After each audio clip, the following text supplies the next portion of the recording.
Taasisi hii ya Indian Institute of Technology Madras, kwa kifupi tunaita ITMZ, ni chuo chenye hadhi ya juu kabisa duniani na ni chuo nambari 1 nchini India. Hapa Zanzibar imeanzisha kampasi yake mwaka 2023 ikiwa ni kampasi ya kwanza nje ya India. Kampasi hii imeanzishwa Zanzibar kwa makubaliano baina ya India na serikali ya Zanzibar, na kwa kuanzia kampasi ya muda inayotumika kwa sasa ipo Bweleo kidogo kabla ya kufika hapa. Serikali ya Zanzibar, makubaliano yaliyopo ni kwamba serikali ya Zanzibar ina jukumu la kukiendesha chuo hili kifedha na serikali ya India ina jukumu la upande wa taaluma. Chuo hiki kina uwezo mkubwa wa kuisaidia serikali kufikia dira ya taifa ya 2050 katika kutayarisha wataalamu wanaohitajika.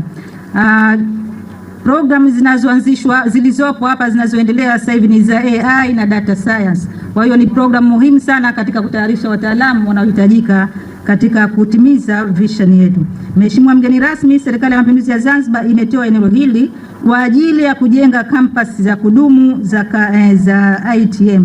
Na kwa kuanzia tumeanza kujenga dakhalia hizi za wanafunzi. Ujenzi huu wa dakhalia ni awamu ya kwanza ya mradi huu, na kwa awamu ya pili utahusisha majengo mengine ya chuo, madarasa, ofisi na sehemu nyingine ambazo zitahitajika, na mwisho ujenzi wa viwanja vya michezo. Baada ya utangulizi huo kuhusiana na chuo hichi, sasa naomba nitoe maelezo mafupi ya ujenzi wa dakhalia hii kwa awamu hii ya kwanza. Mheshimiwa mgeni rasmi, ujenzi wa mradi huu ulianza mwezi Disemba mwaka 2024 na unatarajiwa kukamilika mwezi Machi 2026. Ujenzi huu unatekelezwa kwa fedha za Serikali ya Mapinduzi ya Zanzibar na kwa sasa umeshafikia 95% ya ujenzi kwa awamu hii ya kwanza. Mradi huu unajengwa na kampuni ya Star Construction Company na unasimamiwa na mshauri elekezi ambaye ni wakala wa majengo Zanzibar ZBA.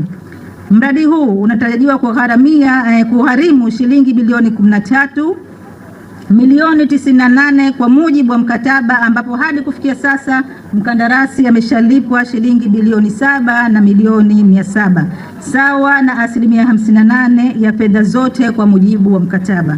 Mheshimiwa mgeni rasmi, mradi huu unahusisha majengo 4 ya dakhalia kama ulivyoona kule, kila moja likiwa na ghorofa 3, viwanja vya michezo. Kila jengo lina jumla ya vyumba 24 na choo kimoja kwa kila chumba. Baadhi ya vyumba ni kwa ajili ya wanafunzi wawili, yani shared rooms, na baadhi ya vyumba ni kwa ajili ya mwanafunzi mmoja. Kwa jumla dakhalia hizi zitakuwa na uwezo wa kuchukua wanafunzi 96 zitakapokamilika. Kukamilika kwa dakhalia hizi kutapelekea chuo hiki kuchukua wanafunzi wengi zaidi ambao kwa sasa tunalazimika kuwa